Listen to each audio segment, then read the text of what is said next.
Friends ఇలా కొంచెం చిట్టాలు జర గంభీరంగా ఉంటాయి. దయచేసి జనరల్గా మేము చిత్రగుప్తులు ఇట్లా చెప్పాము, దయచేసి మీకు జర టైం ఇట్లా దొరికితే please stay tune with Chitragupt. మొత్తం చిట్టాలు అయ్యే దాకా జరిగేలా దయచేసి చిత్రగుప్తోనే ఉండు.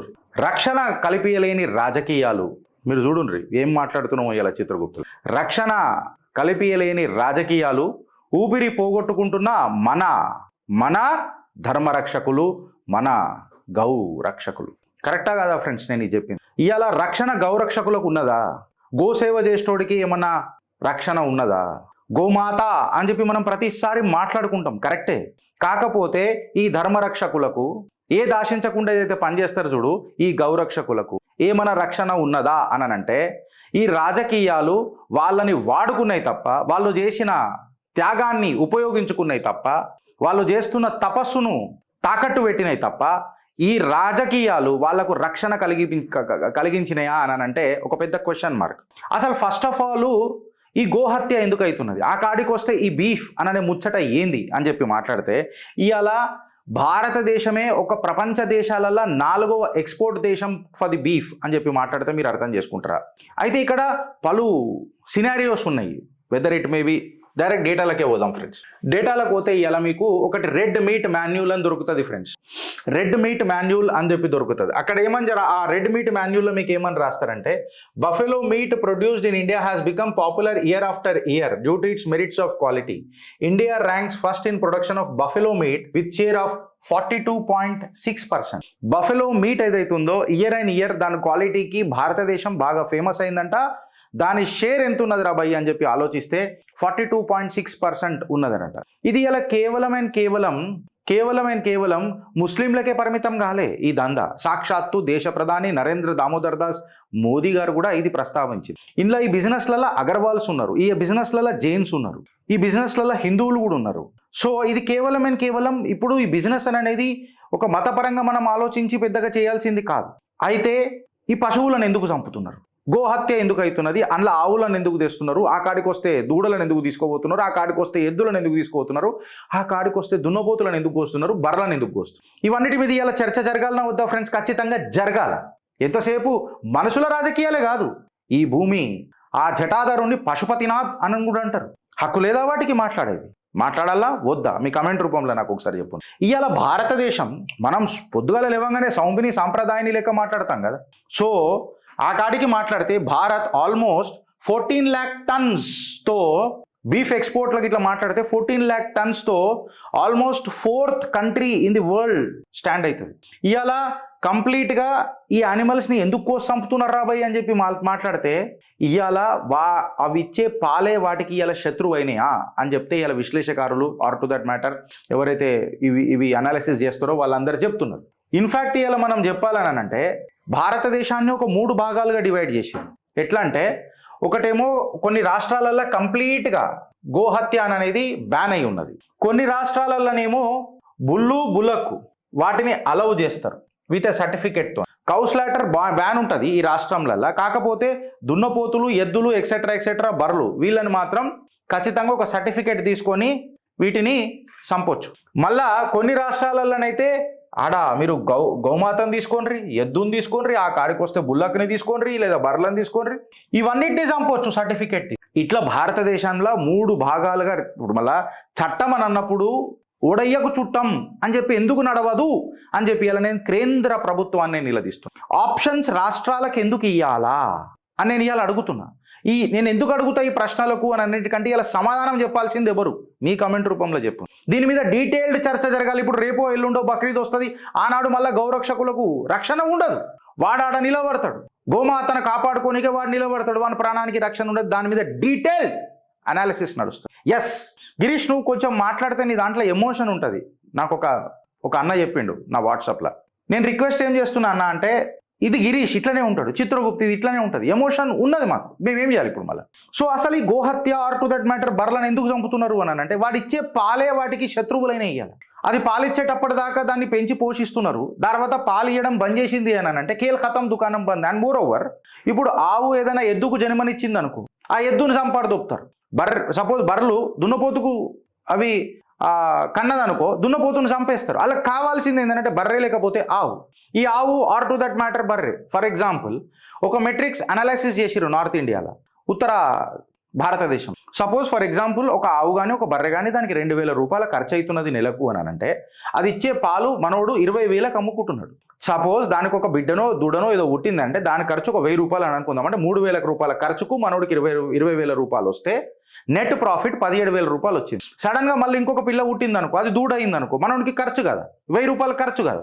సో అది ఇది ఇప్పుడు కన్నది కూడా పెద్దగా అవుతుంది కదా, అప్పుడు దాని ఖర్చు 1,500 అవుతుంది కదా. అందుకే మనోడు దీన్ని అమ్ముకదొబ్బుతున్నాడు. I'm sorry to say this, but this is the fact.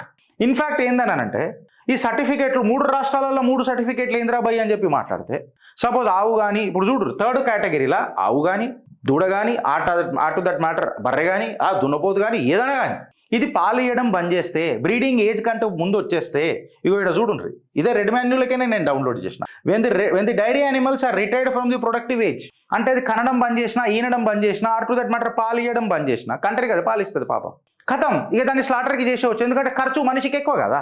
మళ్ళీ అది అన్ని సంవత్సరాలు తన శరీరంలో ఉన్న పాలను త్యాగం చేసి నిన్ను పోషించినప్పుడు నీకు గుర్తు రాలే. కాకపోతే పాలిచ్చుడు బంద్ చేసినా బ్రీడింగ్ బంద్ చేసినా కీల ఖతం. అండ్ టు దట్ మ్యాటర్ ఇలా సోషల్ మీడియాలలో ఆర్ టు దట్ మ్యాటర్ నాకు తెలిసి గవర్నమెంట్ వెబ్సైట్స్లలో కూడా ఉన్నది ఏంటంటే కొన్ని ఇంజెక్షన్స్ వచ్చినాయట, కొన్ని సైన్స్ వచ్చిందట. ఎట్లా అన్నారంటే అవి ఇంజెక్ట్ చేస్తే, ఆ సెమెన్ ఇంజెక్ట్ చేస్తే అబ్సల్యూట్గా మీకు ఆవే ఉడుతుందట, లేకపోతే బర్రే ఉడుతుందట. ఇమాజిన్ చేయండి వేర్ వీఆర్ అండ్ వాట్ ఎక్కడ పోతున్నాం. అంటే ఇవాళ ఇవి ఇచ్చే పాలే పాపం వీటికి శత్రువులైనవి అని అంటే ఎవడన్నా ఆన్సర్ చెప్పగలుగుతాడా ఫ్రెండ్స్? ఎవడు చెప్పలేడు. ఇవాళ ఒకటి అర్థం చేసుకోవాల్సింది ఏంటంటే గౌరక్షకుడు జిందగీ ఎట్లున్నది, ఈ గోమాతలను కాపాడదామనన్న తత్వం ఆయన ఏడదాకా తీసుకోబోతున్నది అని చెప్పి మాట్లాడితే ఆయన బతుకు క్షణక్షణం ఒక గండం. నిజంగా చెప్పాలంటే ఒక డేంజరస్ వర్క్ చేస్తున్నాడు. ఒక హైలీ ఆర్గనైజ్డ్ క్రిమినల్స్తో ఈ గౌరక్షకుడు కొట్లాడుతున్నాడు. ప్రతిరోజు ఒక యుద్ధ భూమిలాగానే పనిచేస్తాడు. జిందగీ మొత్తం హైవేల ముందు తిరుగుతూ ఉంటాడు, కంట్రీ సైడ్ ఉరుకుతూ ఉంటాడు, ఊర్లలో ఉరుకుతూ ఉంటాడు. బండ్ల పెట్రోల్ ఉందా కూడా చూడడు, కడుపులో పెట్రోల్ పడ్డదా కూడా చూడడు. ఇట్లాంటి డేంజరస్ క్రిమినల్స్తో పొద్దున్న లేచినప్పటి నుంచి గోమాతను కాపాడుకోనికే ప్రయత్నం చేస్తూ ఉంటాడు నా గౌరక్షకుడు. ఇలా క్రిమినల్స్ ఎవరైతే ఉంటారో ఈ గోమాతలను ఆర్ టు దట్ మ్యాటర్ ఈ క్యాటిల్ని స్లాటర్ చేస్తానని అనుకుంటారు కదా, ఈ బండ్లు మామూలు స్పీడ్లలో పోవు, 120 km/h పోతుంటాయి పికప్ వ్యాన్లలో ఎక్సెట్రా ట్రక్లలో కంటైనర్లలో. యాజ్ పర్ ది రెడ్ మాన్యూల్ ప్రకారము ఈ పశువులను నువ్వు తరలిస్తానన్నప్పుడు కంటైనర్లలో చేయొద్దు, వాటికి ప్రాపర్ వెంటిలేషన్ ఉండాలి, వాటికి ప్రాపర్ ఒక గైడ్ లైన్స్ ఉన్నది. ఈ గైడ్ లైన్స్ పాటించి చేస్తారంటే కూడా చేయరు. మీదికేని వాడు ఏదో టెర్రస్ మీదికేని చూసి వీడియోలు తీసి ఆ వీడియోలను జూమ్ చేసుకొని మళ్ళీ వాడు బైక్ స్టార్ట్ చేసి ఉరకడం. ఈ 120 km/h వాడిని ఆపాలంటే గుద్ది కూడా పోతారు, వీళ్ళు ఆపరు. కాకపోతే ఈడెక్కడ ఆగుతాడో ఏడ చేస్తాడో అని గౌరక్షకుడు వెతకాల. ఈ ట్రక్స్ ఏవైతే ఉంటాయో ఈ ట్రక్స్కి పెద్ద పెద్ద ఎస్కాట్లు ఉంటాయి, ఎస్యూవీలలో వచ్చిన ఎస్కాట్లు ఉంటారు. లంచం తిన్న కొంతమంది పోలీసులు వీళ్ళకు సపోర్ట్ చేస్తూ ఉంటారు, అందరు కాదు కొంతమంది సపోర్ట్ చేస్తూ ఉంటారు. వీళ్ళకు safe passage or to that matter road ఇయనికి ప్రయత్నం చేస్తుంటారు. కొంత వందల మంది వీళ్ళకు జీతగాళ్ళ లెక్క పనిచేస్తుంటారు, వీళ్ళకు సంరక్షణ చేయనీకి, ఈ ట్రక్కులకు, ఈ కంటైనర్లకు, ఈ వ్యాన్లకు. అయినా నా గౌరక్షకుడు ధర్మరక్షకుడై దుమ్ము లేపుతా ఉంటాడు, దమ్ము చూపిస్తూ ఉంటాడు. ఇవాళ పోలీసు వాళ్ళ వెలగడతారు, వీళ్ళు పోలీసు వాళ్ళకు లంచాలు ఇచ్చి వెలగడతారు. అయితే నా గౌరక్షకుడు ఆ పోలీస్ యూనిఫామ్కి వాల్యూ ఇస్తారు, వీళ్ళు ఆ పోలీసు వాళ్ళకు వాల్యూ ఇచ్చి కొంటున్నారు. నా గౌరక్షకుడు ఆ యూనిఫామ్కి వాల్యూ ఇచ్చి కేసులు బుక్ చేపియడానికి ప్రయత్నం చేస్తున్నాడు. ఇది అర్థం చేసుకోవాలి ఇలా రాష్ట్ర ప్రభుత్వాలు. ఇప్పుడు బక్రీద్ వస్తున్నది, ఇవన్నీ స్టార్ట్ అవుతాయి. మళ్ళీ అప్పుడు హిందువుల మీద కేసులు అవుతాయా ఏమైతాయా మీరు చూడండి. దాని తర్వాత గౌరక్షకుల పేర్ల మీద మాబ్ లించింగ్ జరుగుతుంది అని చెప్పి హిందువులను బద్నాం చేశారు, సనాతన ధర్మాన్ని అవమానించే ప్రయత్నం చేశారు. యాక్చువల్ రూట్ కాజ్కి ఎవరైనా పోయినరానంటే ఎవరు పోలే. కొంతమంది పోలీసులు సేవ చేద్దామని అనుకున్నా వాళ్ళ యూనిఫామ్లే, వాళ్ళ పెద్ద అధికారులే వాళ్ళకి అడ్డం వస్తారు. ఆర్ టు దట్ మ్యాటర్ కొంతమంది రాజకీయ నాయకులు అడ్డం వస్తారు, మనం చూస్తూనే ఉన్నాం. ఈ గౌరక్షకులు మాత్రం 24 గంటలు 365 రోజులు నిఘా తక్కువ మాత్రం చేయరు. నంబర్ ప్లేట్లు చూద్దామనన్నా కరెక్ట్గా ఉంటాయి, ముంగట నంబర్ ప్లేట్ కరెక్ట్, ఇది నంబర్ కరెక్టా వెనక కరెక్టా, ఒక్కొక్కసారి రెండు వేరే ఉంటాయి. సరే రెండు వేరే ఉన్నది ఈ నమ్మ జీవితం, మళ్ళీ ఏమన్నా చక్కగా చూద్దామా రాబాయ్ అని అంటే అవి తుప్పు పట్టిన నంబర్ ప్లేట్లు ఉంటాయి కరెక్ట్గా కనబడే. ఇవన్నీ మ్యాచ్ చేసుకుంటాడు. లోకల్ ఎక్కడైతే ట్రక్ స్టాండ్ ఉంటుందో అక్కడ పోయి నిలబడి ఎదురు చూస్తూ ఉంటాడు. నువ్వు నేను 8 గంటలు 6 గంటలు పనిచేస్తాం ఫ్రెండ్స్. నా గౌరక్షకుడు నా ధర్మరక్షకుడై 12 గంటలు పనిచేస్తాడు గౌమాత కోసం. 12 గంటలు ఇంకెక్కువ సమ్ టైమ్స్ రోడ్ల మీద నిలబడి ఆ కలుషిత వాతావరణం అంటే ఇక నిజంగా చెప్పాలంటే పాయిజనస్ గ్యాసెస్, ఈ బండ్ల నుంచి వచ్చే పాయిజనస్ గ్యాసెస్, ఎందుకంటే ఈ కంటైనర్లను కరెక్ట్గా పొల్యూషన్ టెస్టింగ్ కూడా చేస్తారో లేదో నాకు డౌటే. ఈ పాయిజనస్ గ్యాసెస్ తన లోపలికి తీసుకుంటుంటాడు, కళ్ళు మండుతుంటాయి, చీకట్లలో తిరుగుతుంటాడు, గొంతు నొప్పిలేస్తుంటుంది. ఇన్ఫాక్ట్ చెప్పాలనంటే ఒక్కొక్కసారి 18 గంటలు పనిచేస్తాడు, ఒక్కసారి అయితే 20 గంటలు కూడా పనిచేయాల్సి వస్తుంది నా గౌరక్షకుడికి. అగర్ ఆయన పనిచేసుడు బంద్ చేస్తే నా ధర్మరక్షకుడు, నా గౌరక్షకుడు పనిచేసుడు బంద్ చేస్తే ఈ క్రిమినల్స్ కి ఇక గేట్లు ఓపెన్ చేసినట్టే. వరద పోలీస్ ఏడుదాకా చేస్తుంది అని అంటే నాకు డౌట్. చాయ్ బిస్కెట్ల మీద బతుకుతాడు నా గౌరక్షకుడు, నీళ్లు దొరుకుతాయా కూడా కష్టమే. ఇన్ఫాక్ట్ ఒక మంచి బాత్రూమ్ యూజ్ చేద్దామన్నా, వాష్రూమ్ యూజ్ చేద్దామన్నా కొన్ని కిలోమీటర్ల దూరం ఉంటుంది మంచి వాష్రూమ్. వీడికి ఆగిపోయిందా అంటే సాయంత్రం అయింది, సూర్యుడు చల్లబడ్డాడు అని అనగానే, చీకటి పడుతుంది అని అనగానే పెద్ద పెద్ద చేతక్ హెలికాప్టర్లు, అవి చిన్నగా ఉంటాయి, చిన్న చేతక్ హెలికాప్టర్లు, జాపనీస్ డ్రోన్లు, జాపనీస్ బాంబర్ జెట్లు, ఇవన్నీ వచ్చి ఆయన దగ్గరికి ఒక దోమల ఎయిర్ ఫోర్స్ తయారవుతుంది సాయంత్రం. ఈ దోమల ఎయిర్ ఫోర్స్ ఆయనని కుట్టి చంపుతుంది. అయినా ఆ దోమని చంపకుండా, ఏ దోమను అర్థం చేసుకోవే నా బాధ అని మనసులో బాధపడుతూ అక్కడ వస్తున్న ఒక దుర్వాసనకు తట్టుకుంటూ గౌమాతను కాపాడే ప్రయత్నం నా గౌరక్షకుడు ఆపలే. ఆయన బాడీని పియర్స్ చేసి కొన్ని డిజీజెస్ ఆయన బ్లడ్ లో పంపినా గౌరక్షకుడు అననే ఆయన కేఆర్ఏ తన KRA or to that matter performance ఏదైతే ఉంటుందో అది ఆపలే. ధర్మరక్షకుడై ఎల్లప్పుడూ నిలబడ్డాడు, ఎంత దుర్వాసన వచ్చినా నిలబడ్డాడు. నేను గౌరక్షకుని ఆర్ గౌరక్షికాని సెకండరీ, బట్ మేము ధర్మరక్షకులం అని చెప్పి ఇలా నిలబడ్డారు. ఈ క్యాటిల్ మాఫియాకు నిజంగా చెప్పాలంటే సుక్కలు చూపిస్తున్నారు. వీడికి ఆగిపోయిందనండి, వీడికి ఆగలే ఫ్రెండ్స్. ఒక గౌరక్షకుడి ఆవేదన మీకు చెప్తున్నా. 2013 July Shabad police station, Telangana, Chevella, Rangareddy district లా జరిగిన ఒక ఘటన మీ ముంగటికి తీసుకొస్తుంది. వందలాది పిల్లలు, వందలాది జనాలు ఒక్కొక్కరు తిడుతున్నారు, బూతులు తిడుతున్నారు, పచ్చి బూతులు, అమ్మ నక్కని లెక్క పెడుతున్నారు, ధమ్కీలు ఇస్తున్నారు. ఒక గౌరక్షకుని ఏం చేసినావు రా భయ్ అని చెప్పి మాట్లాడితే, కాట్కే పేక్ డాలింగే అగలీ బార్ పోలీస్ స్టేషన్ బి పౌంచేగా నైతు, నిన్ను కోచ్ పడేస్తాం, నువ్వు పోలీస్ స్టేషన్ కూడా పోవు. ఇట్లాంటి స్లోగన్లు నా ధర్మరక్షకులకు అవసరమా అనంటే, అన్న సనాతన ధర్మంలా గౌమాత అన్న అని చెప్పి ఒక మాట మాట్లాడారు. ఇది చేవెళ్ళ రంగారెడ్డి జిల్లా షాబాద్ పోలీస్ స్టేషన్లో జరిగిన కథ మీకు యాదొస్తలేదా? 2013 మాట్లాడుతున్నా నేను, డేట్లతో సహా మాట్లాడుతున్నా. అండ్ ఇన్ఫాక్ట్ ఎవరికన్నా ఆధారాలు కావాలంటే ఫస్ట్ పోస్ట్లో ఉంటుంది, ఇది పోయి చూసుకోకండి. చిత్రగుప్తులు ఏదైనా మాట్లాడినామంటే ఆధారాలు లేకుండా మాట్లాడారు. ఒక టాటా 407 ట్రక్ని పట్టుకొని అందులో ఉన్న ఆవులను ఇంకా పశు క్యాటిల్ని పట్టుకొని పోలీస్ స్టేషన్లకు అప్పచెప్తే 6 గంటల పాటు కూర్చోబెట్టిరు నా గౌరక్ష. ఎస్పీ నుంచి సర్కిల్ ఇన్స్పెక్టర్ దాకా కంప్లీట్ గా. అఫ్ కోర్స్ మన కొంతమంది ధర్మరక్షకులు కూడా మా పోరాడికి ఏమన్నా అయ్యింది అనుకో, ఎందుకంటే వాళ్ళు గుంపుల మందులలాగా వస్తారు కదా, మందలలాగా మనల మీద గెలకనికే. ఆ గౌరక్షకుడు ఒక్కడే పోలీస్ స్టేషన్ పోతాడు ఫ్రెండ్స్. అని జరిగిన ఘటన చెప్తున్నా మీకు నేను, షాబాద్ పోలీస్ స్టేషన్ లో జరిగిన ఘటన. పాపం మా ఎస్పీకి 100 ఫోన్లు, ఎస్ఐకి 100 ఫోన్లు, సిఐకి 100 ఫోన్లు. మా పోరడు గౌరక్షకుడు ధర్మరక్షకుడు అయ్యేలా గోమాతను కాపాడిండు.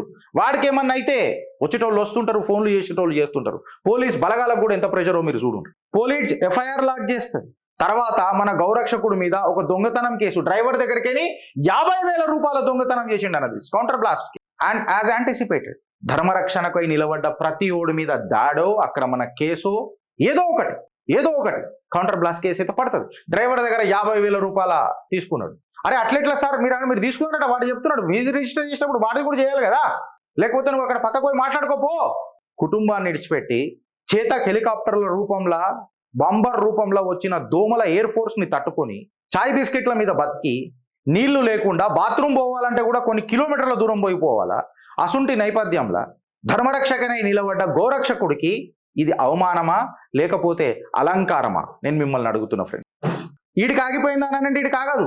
6 గంటల పాటు పోలీస్ స్టేషన్లో కూర్చోబెట్టి గౌరక్షకుడు సన్సెట్ తర్వాత పోతుంటే దగ్గర ఆయనకు ఎస్కాట్ కూడా మన హిందూ బంధువులు, సనాతన బంధువులు వచ్చారు. ఎందుకంటే కాట్కే పేక్ డాలింగే అగలీ బార్ అని చెప్పి మాట్లాడిన మాటలు మనోడు చెప్పుంటాడు కదా పాపం. నా అసలు ధర్మరక్షకులు ఎవరో ఒకళ్ళు అక్కడ పోతారు. సో 30-40 బండ్ల మధ్యలో ఎస్కాట్ తీసుకొని బయటికి వెళ్ళాడు. పోతున్నప్పుడు ఒక్కొక్క నినాదం మీరు చూడాలా. ఏదో ఎప్పుడో జరిగిన ఘటనను తీసుకొని వచ్చి కూడా ఆయన థ్రెటన్ చేసి, ఈ క్యాటిల్ స్మగ్లర్లకు ఇలా కేసు బుక్ చేసిరు షాబాద్ కేసులలో అంటే మీరు అర్థం చేసుకోండి. 3 సంవత్సరాల పాటు అక్కడ ఒక్క కేసు కూడా బుక్ కాలే ఇట్లాంటిది, cow slaughter case etcetera FIR. Because ఏమనంటే ముస్లిం డామినేటెడ్ ఏరియా. ఇది అండర్లైన్ చేసి పెట్టుకోండి. ముస్లిం డామినేటెడ్ ఏరియా ఉత్తరప్రదేశ్ కాడికేని, ఉత్తరాఖండ్ కాడికేని. నువ్వు రాష్ట్రాల వేరు వేరు పేర్లు మార్కో ఏమంటారు పేర్లు మారితేయచ్చు. కాకపోతే fact is simple. Muslim dominated area కేసులు బుక్ అవుతా. చట్టం ఎవరికైనా ఒకటే కదా సార్. నేను ఆ ఇన్స్టిట్యూషన్స్ అడుగుతున్నా, ఏజెన్సీస్ అడుగుతున్నా. 3 సంవత్సరాల తర్వాత బుక్ అయిన కేసు ఇది. ఇది ఫస్ట్ పోస్ట్ లో వచ్చిన కథనం, నేను మాట్లాడతలేదు. కాకపోతే ఈ గౌరక్షకుడికి ఏమన్నా గవర్నమెంట్ నుంచి ఏమన్నా పెన్షన్ వచ్చిందా, లేకపోతే రూపాయి ఇన్సెంటివ్ వచ్చిందా? పోనీ నా సనాతన ధర్మంలా జాగృత అయిన హిందూ ఏమన్నా ఎన్జిఓలు పెట్టి మన గౌరక్షకులను కలేజాలు పెట్టుకుని చూసుకున్నాడా? నువ్వు నేనన్నా చూసుకున్నామా? ఒక్క మీడియానన్నా సపోర్ట్ చేసిందా? ఉల్టా వాళ్ళ మీద మాబ్ లించింగ్ కేసులు పడ్డాయి. డ్రైవర్ల దగ్గర పైసలు వసూలు చేస్తున్నారు, మమ్మల్ని బ్లాక్మెయిల్ చేస్తున్నారు అని చెప్పారు. ఒక్క మీడియా గౌరక్షకుల మీద ఒక కథనం నడిపిందా? ధర్మరక్షకుల మీద ధర్మబద్ధంగా మీరు కొట్లాడుతున్నారా నాయనా అని చెప్పి ఒక్కరినన్నా సన్మానించిందా? వాడు ఫెనాటిక్ హిందూ కాదు. Is not a fanatic Hindu. Is animal lover and later is a Sanatan sainik. Is animal lover. Is not just fighting for the cows. Is fighting for all those animals who have been a livelihood for those farmers, or to that matter for those individuals who have been who have brutally utilized these animals for his livelihood. వాడు మనగడ కోసము వీటి శరీరం నుంచి వచ్చే పాలను అమ్ముకున్న తర్వాత ఆ పశువు పాలేయకపోతే దాని పాతాలను వదిలేసిండు చూడు. ఆడికి ఉసురు ముట్టేటట్టు ఈ గౌరక్షకుడు సైనికుడై నిలబడ్డాడు ఫ్రెండ్స్. ఇది గుర్తుపెట్టుకో. ఈ దందలల్లో చాలా మంది ఉన్నారు, జైన్లు, క్రిస్టియన్లు, సిక్కులు. అండ్ ఈ గౌరక్షకులలో కూడా ఇన్ఫాక్ట్ చెప్పాలని అంటే మతపరంగా ఏం లేదు. నేను జస్ట్ క్యాజువల్గా మామూలుగా మాట్లాడుతున్నా. ప్రధానమంత్రి మోదీ గారు కూడా మాట్లాడారు దీనిపైన. ఈ దంద అనేది అందరిలో ఉన్నారు. ఈ దందలల్లా ఇది కేవలం మతపరమైన దంద కాదు. ఇవాళ గౌరక్షకులలో కేవలం హిందువులే లేరు ఫ్రెండ్స్. కేవలం హిందువులే లేరు, జైన్లు ఉన్నారు, క్రిస్టియన్స్ ఉన్నారు, సర్దార్జీలు ఉన్నారు, సిక్కులు ఉన్నారు. ఇక్కడ ఎవరు పాలిటీషియన్ లేడు గౌరక్షకులల్లా. ఇక్కడ ఎవరు పాలిటీషియన్లు లేరు. రిలీజియస్ మత బోధించే గురువులు లేరు. గౌమాత అననే ఒక సెంటిమెంట్ అండ్ అన్ ఎమోషన్, సనాతన ధర్మం అననే కేవలం ఒక సెంటిమెంట్ అండ్ అన్ ఎమోషన్. ఈ క్యాటిల్ ఏదైతే ఉన్నదో దాన్ని హారిఫిక్ గా చంపుతారు. దానికి చెప్పాలనంటే నార్మల్గా ఉండదు. ఈ గౌరక్షకుల ఏదైతే క్రైములు చూస్తారు చూడు, వాళ్ళు ఫస్ట్ హ్యాండ్ గా చూస్తారు. ఇదంతా మాట్లాడలేని పరిస్థితి. ఫోన్లలో ఎవరైనా మాట్లాడతారంటే అన్న మేము ఇది మాట్లాడలేమన్నా, మా పరిస్థితులు మీకు ఏం తెలుసానా? ఇలా నిన్న నాకు ఒక గౌరక్షకుడు ఫోన్ చేసి, గిరీష్ భాయ్ నువ్వు కూడా మాట్లాడకపోతే ఎట్లా అని అన్నాడు. అన్నా నేను క్షమాపణ అడుగుతున్నా. Better late than never. కానీ బరాబర్ మాట్లాడుతున్నాను. జూలై 2013 ఘటన మీ ముంగటికి తీసుకొచ్చి, మిడిల్ ఆఫ్ 2014లో బెంగళూరులో కూడా ఒక గౌరక్షిక మీద కేసు బుక్ అయింది. ఆ తర్వాత ఒక ఫాల్స్ మర్డర్ కేసు కూడా ఆమె మీద బుక్ అయింది. ఇల్లీగల్ గా ఇది గౌరక్షకులు ఏమంటారు అంటే, యావత్ భారతదేశంలో ఒక 15 తొవ్వలు ఉన్నాయి గిరీష్ భాయ్, 15 తొవ్వలు ఉన్నాయి. ఈ 15 తొవ్వల కడి నిఘా మనం పెడితే, గట్టి పటిష్టమైన బందోబస్తు పెడితే ఈ కౌ స్లాటర్ అనేది 90% ఖతం అవుతుంది గిరీష్ భాయ్ అని చెప్తారు. ఒక గౌరక్షకుడిని అడిగితే, అన్నా నా దగ్గరనే ఒక గౌరక్షకుడు మాట్లాడతారు, నా దగ్గరనే 10 కిలోల పేపర్ల కంప్లైంట్ లిస్ట్ ఉన్నదన్న. 10 కిలోల పేపర్లు నా మొత్తము జోక్తే ఎవడెవడికి ఎప్పుడెప్పుడు ఎన్నిసార్లు రాసిండో నాకే తెలియదనా. జోక్తే 10 కిలోలు ఉంటుంది గిరీష్ భాయ్ అని చెప్తాడు.